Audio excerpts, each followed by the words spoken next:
شادی کر رہے ہیں ہم لوگ. آخرکار ماس کے سامنے وہ حقیقت آ ہی جائے گی جس سے وہ اب تک بے خبر تھا.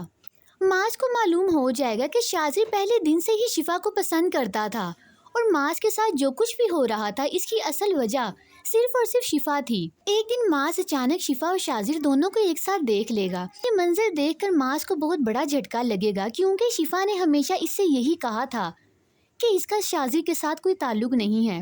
اسی لیے ماس فوراً شفا سے جا کر سوال کرے گا کہ تم تو کہتی تھی کہ تمہارا شاذر سے کوئی لینا دینا ہی نہیں ہے، پھر تم اس کے ساتھ گھوم پھر کیوں رہی ہو؟ ماس کے اس سوال کے بعد صورتحال مزید خراب ہو جائے گی. اسی دوران شاذر کے گارڈز وہاں پہنچ جائیں گے اور ماس کو پکڑ لیں گے. ماس شاذر سے اس سارے معاملے کی حقیقت جاننا چاہے گا لیکن شاذر خود ہی اسے سب کچھ بتا دے گا.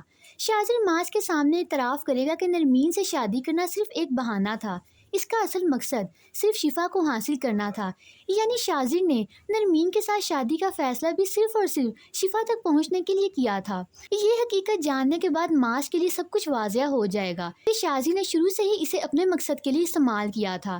لیکن ماس کو حقیقت بتانے کے بعد بھی شاذر کا غصہ کم نہیں ہوگا.